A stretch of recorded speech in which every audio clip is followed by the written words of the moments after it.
Baiklah, Assalamualaikum warahmatullahi wabarakatuh. Di sini saya Jumarni dengan NIM H1A12274. Di sini saya akan mempresentasikan atau menjelaskan mengenai proposal penelitian kuantitatif kelompok 3 dengan judul Persepsi Masyarakat Terhadap Kebersihan Lingkungan Kawasan Wisata Danau Sipin, Studi Kasus Wisata Danau Sipin.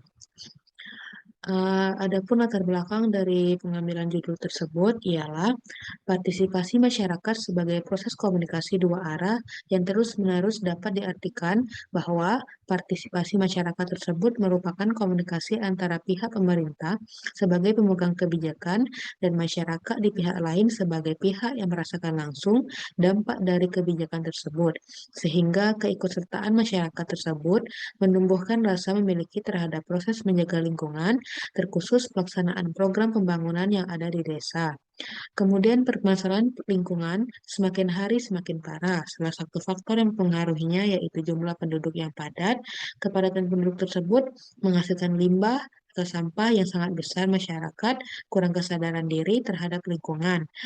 Mungkin saja pemerintah sudah memfasilitasi truk pengangkut sampah, tukang sapu jalan, namun kesadaran masyarakat tersebut kurang terhadap kebersihan kawasan Danau Sipin, sehingga saat musim kemarau tiba, dasaran danau tersebut kelihatan kotor dengan limbah masyarakat.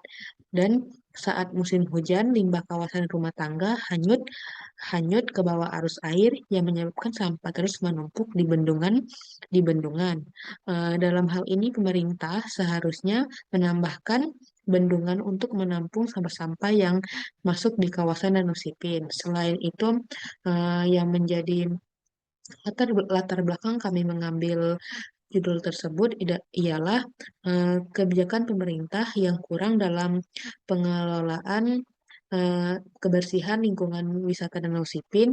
Seperti yang kita lihat bahwa pembuangan limbah baik itu dari beberapa pabrik, itu menyebabkan kawasan kawasan Danau Sipin itu menjadi kotor dan kurang nyaman untuk dipandang dan dapat mengganggu aktivitas sebagian para pedagang atau para para pekerja yang ada di kawasan wisata Danau Sipin tersebut menjadi kurang efektif dan efisien. Adapun rumusan masalahnya di sini, yang pertama itu ada kurangnya kesadaran masyarakat dan Sipin dalam menjaga kebersihan lingkungan. Dalam hal ini lebih kepada bagaimana persepsi masyarakat dalam memandang atau menjaga kebersihan lingkungan wisata Danau Sipin. Kemudian rumusan masalah kedua yaitu dampak yang ditimbulkan akibat kurangnya kesadaran masyarakat dalam menjaga kebersihan kawasan wisata Danau Sipin. Kemudian Kemudian manfaat dan tujuan penulisan. Di sini manfaatnya yaitu bagi kami, selain sebagai bahan masukan, juga merupakan pengalaman yang dapat menambah pengetahuan kami, khususnya mengenai seberapa besar partisipasi masyarakat Danau Sipin terhadap kawasan kebersihan lingkungan pariwisata Danau Sipin. Kemudian yang kedua, bagi masyarakat itu diharapkan dari hasil penelitian tersebut dapat menambah pengetahuan yang menjadi sumbangan informasi bagi pihak-pihak yang berkepentingan dalam menjaga kebersihan kawasan wisata Danau Sipin. Kemudian bagi para aktor pemerintah dalam penelitian ini dapat menjadi acuan dalam mempertimbangkan suatu kebijakan yang berkaitan dengan pengelolaan lingkungan wisata Danau Sipin. Adapun hipotesisnya di sini yaitu hipotesis itu merupakan dugaan sementara yang selanjutnya diuji kebenarannya sesuai dengan model dan analisis yang dipakai atau dicocokkan. Demikian hipotesis dalam penelitian kami diperoleh sebagai berikut. Yang pertama itu adanya dugaan pengaruh partisipasi masyarakat dalam menjaga kawasan lingkungan pariwisata Danau Sipin. Kemudian diduga adanya pengaruh kebijakan pemerintah dalam pengelolaan pariwisata Danau Sipin. Kemudian yang ketiga itu diduga adanya faktor penting lain yang mempengaruhi tingkat kepuasan masyarakat dalam mengunjungi pariwisata Danau Sipin. Kemudian ada pun teori yang kami pakai dalam penelitian tersebut. Yang pertama ada teori masyarakat.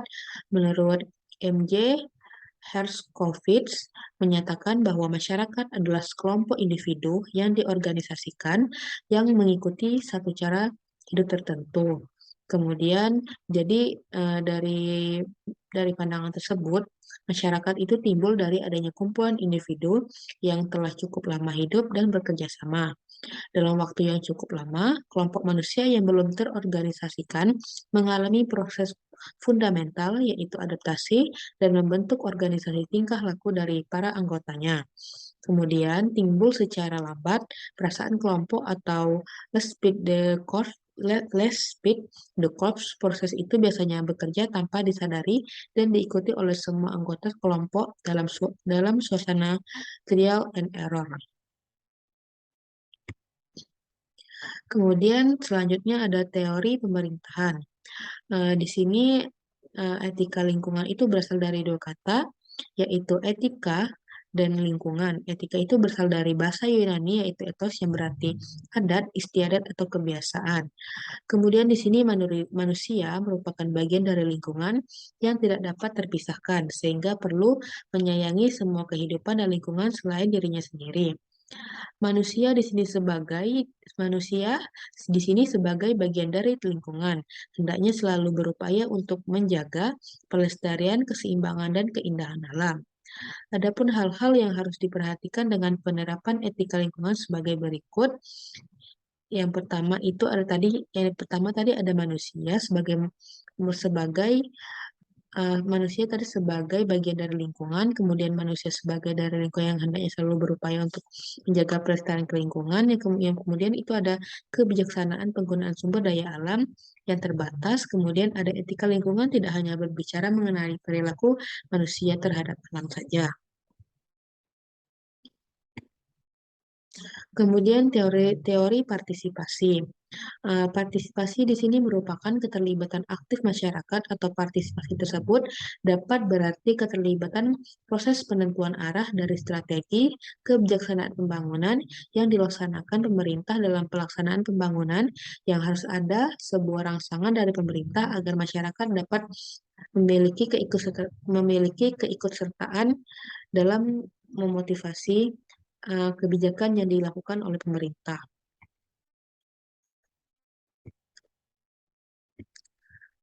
Kemudian hubungan antar variabel dan variabel X dan variabel Y. Nah, di sini kami melibatkan dua variabel, yaitu variabel partisipasi masyarakat sebagai variabel X atau independen atau bebas, dan kebersihan lingkungan kawasan wisata Danau Sipin sebagai variabel Y atau dependen. Untuk mengukur variabel pengaruh partisipasi masyarakat, di sini kami menggunakan konsep Suryono 2001, yaitu untuk variabel kebersihan lingkungan menggunakan teori dari Laila 2021. Kemudian metode penelitian. Metode penelitian di sini merupakan cara ilmiah untuk mendapatkan data dengan tujuan dan kegunaan tertentu. Metode penelitian pada dasarnya merupakan ciri-ciri ilmiah untuk mendapatkan data dengan tujuan dan kegunaan tertentu. Penelitian kuantitatif diartikan sebagai metode penelitian berdasarkan filsafat positivisme digunakan untuk meneliti pada populasi atau sampel tertentu, kemudian pengumpulan data menggunakan instrumen penelitian, analisis data bersifat kuantitatif atau statistik dengan tujuan pada mengacu pada hipotesis yang telah ditetapkan. Kemudian di sini sumber datanya, kami di sini memakai data primer. Data primer di sini adalah data yang diperoleh secara langsung dari hasil angket dengan informan langsung di Kecamatan Danau Sipin. Kemudian data sekundernya di sini merupakan sumber data yang telah diolah dari jawaban angket dari pertanyaan. Populasi dan sampel.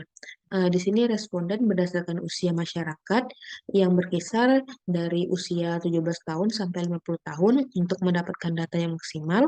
Berdasarkan data sensus penduduk di tahun 2017 pada tahun 2017 tersebut, jumlah penduduk terbesar di Kelurahan Murni itu di Kecamatan Danau Sipin dengan perolehan 14,9 ribu kilometer kuadrat. Sementara kepadatan penduduk terkecil itu ada di Kelurahan Logo yaitu 3,7 ribu kilometer per kubik. Kemudian teknik pengumpulan datanya di sini kami menggunakan angket atau kuesioner, rekapitulasi pengumpulan data masyarakat Kecamatan Telanai, angket dari data 100 responden yang bersumber dari usia usia yaitu dimulai dari 17 tahun sampai 50 tahun. Kemudian menghitung rata-rata skor dengan jumlah skor ideal itu atau skor tertinggi untuk semua butir pertanyaan itu 5 dikali 50, kemudian didapat hasil 250 dan jumlah skor terendah itu 1 dikali 50 dengan jumlah 50. Kemudian di mana rumusan rentang kriteria penilaian rata-rata yang digunakan itu menurut Sujana adalah rentang dibagi banyaknya kelas interval. Adapun jumlah interval yang didapatkan adalah 250 dikurang 50 sama dengan 200. Kemudian dibagi dengan kelas interval atau skala Likert sebanyak 5, maka diperoleh rentang kriteria penilaian senilai 40. Kemudian berdasarkan hasil perhitungan tersebut, didapat kriteria penilaian rata-rata sebagai berikut dengan interval 50 sampai 90, kategori sangat tidak setuju. Kemudian interval 91 sampai 130 itu masuk kategori tidak setuju. Kemudian interval dengan 131 sampai 170 itu masuk kategori kurang setuju. Kemudian 171 sampai 210 itu masuk kategori setuju dan 211 sampai 250 itu masuk kategori sangat setuju. Metode dokumentasi yang mencari data mengenai variabel itu merupakan catatan, transkrip, buku, surat kabar, majalah, prasasti, notulen, rapat, dan agenda. Kemudian teknik analisis data di sini menggunakan teknik analisis deskriptif. Analisis statistik deskriptif ini digunakan untuk menganalisis data dengan cara mendeskripsikan atau menggambarkan data yang telah terkumpul sebagaimana adanya tanpa bermaksud membuat kesimpulan yang berlaku untuk umum atau generalisasi. Teknik analisis data angket di sini, data angket itu diberikan kepada masyarakat yang berada di Kecamatan Kelanaipura untuk analisis kebutuhan. Tahapan yang dilakukan kami di sini yaitu menganalisis data angket sebagai berikut. Yang pertama itu data diperiksa, kemudian diklarifikasikan, kemudian data dianalisis berdasarkan aspek-aspek yang telah ditentukan, kemudian data dideskripsikan sebagai data awal dalam penelitian ini, kemudian menarik kesimpulan umum dari deskripsi data yang telah ada. Kemudian hasil penelitian dan pembahasan dalam permasalahan lingkungan yang terjadi di kawasan Danau Sipin di Kota Jambi ini secara umum meliputi 3 hal pokok. Yang pertama, kualitas lingkungan hidup yang cenderung menurun, masalah kebersihan sampah, dan ruang terbuka hijau atau RTH, serta pencemaran air dan udara. Kemudian kedua itu kapasitas aparatur pemerintah yang relatif kurang memadai dari masalah yang dihadapi. Kemudian yang ketiga, partisipasi atau peran serta masyarakat dalam pengelolaan lingkungan perkotaan yang relatif masih rendah.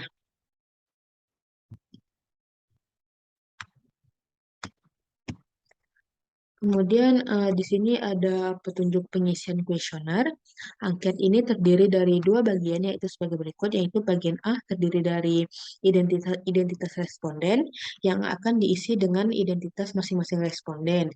Kemudian bagian B itu terdiri dari daftar pertanyaan. Pada bagian ini responden hanya bisa memilih salah satu jawaban yang dianggap paling tepat atau paling mewakili jawaban responden dengan memberikan tanda contreng pada kolom yang telah disediakan dengan keterangan yang pertama itu sangat setuju, setuju, kurang setuju, tidak setuju, dan sangat tidak setuju. Adapun pertanyaan kuesioner yang kami ajukan kepada masyarakat, masyarakat Kecamatan Telanekura itu ada 15. Yang pertama itu ada pemandangan di objek wisata Danau Sipin masih asri.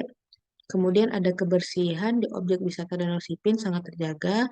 Kemudian apakah Dinas Lingkungan Hidup sudah berperan penuh dalam melakukan kualitas kebersihan Danau Sipin? Kemudian pertanyaan keempat itu ada apakah sudah ada fasilitas yang diberikan oleh Dinas Lingkungan Hidup dalam menjaga kebersihan pariwisata Danau Sipin? Kemudian yang kelima ada yaitu apakah ada kebijakan pemerintah Dinas Lingkungan Hidup dalam mengadakan sosialisasi mengenai pentingnya menjaga kebersihan di Danau Sipin. Kemudian yang ketujuh, apakah ada kerjasama aparatur Dinas Lingkungan Hidup dan masyarakat sekitar dalam pengembangan objek wisata Danau Sipin demi tercapainya pengembangan wisata yang berkualitas. Yang ke-8 itu ada tingginya perhatian Dinas Lingkungan Hidup untuk mengembangkan wisata Danau Sipin. Kemudian yang ke-9 itu ada kebijakan Dinas Lingkungan Hidup yang memiliki program dalam pengelolaan sampah.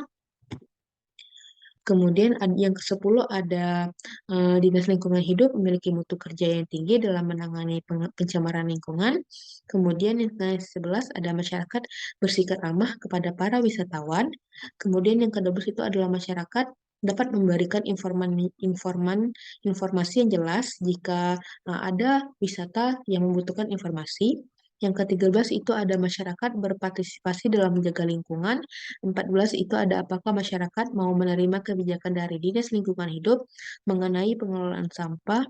Yang ke-15 itu ada apakah masyarakat mendukung tentang pengembangan wisata Danau Sipin. Dari pertanyaan tersebut akan dijawab menggunakan skala Likert yang sudah kami buat. Itu ada pernyataan sangat setuju, setuju, kurang setuju, tidak setuju, dan sangat tidak setuju.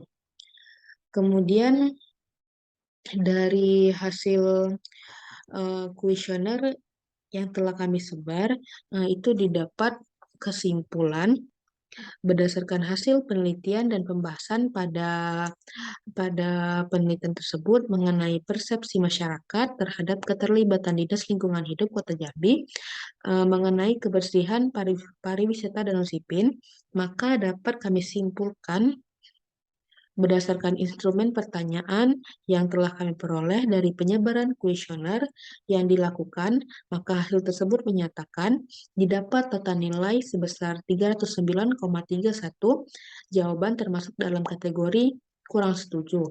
Hal ini menunjukkan bahwa upaya pemerintah untuk menanggulangi dampak lingkungan yang terjadi di sekitar masyarakat, seperti menyediakan tempat sampah, adanya ganti rugi terhadap masyarakat, kemudian memperindah Danau Sipin untuk menambah daya tarik pengunjung, kemudian pemerintah memberikan fasilitas terbaik serta mengeluarkan kebijakan yang dapat menyelesaikan masalah tersebut, itu dianggap belum sepenuhnya terlaksana dengan baik. Adapun faktor penghambat dari pembangunan wisata Danau Sipin yaitu sumber daya manusia, kemudian infrastruktur pendukung aksesibilitas dan perencanaan. Kemudian dari hasil penelitian tersebut, saran kami adalah kepada pemerintah itu kepada para pemerintah itu dapat ikut dalam pembangunan ikut serta dalam pembangunan yang lebih meningkatkan perencanaan dan kualitas barang untuk pembangunan yang lebih ditingkatkan, kemudian terus menambah berbagai festival agar lebih meningkatkan daya tarik pengunjung dan lebih menjaga kebersihan dan memberikan fasilitas yang baik yang berguna untuk masyarakat dan menambah keamanan wisata Danau Sipin serta mengeluarkan kebijakan yang dapat mengatasi masalah tersebut dan dapat diterima oleh masyarakat. Adapun kepada masyarakat, itu lebih dapat bekerja sama untuk menjaga kebersihan dan menggunakan fasilitas yang telah diberikan sebaik mungkin dan jangan sampai merusak. Adapun penjelasan dari penelitian kuantitatif kelompok kami untuk untuk untuk lebih dan kurangnya saya mohon maaf. Hanya itu yang dapat saya jelaskan. Saya akhiri wabillahi taufik wal hidayah. Wassalamualaikum warahmatullahi wabarakatuh.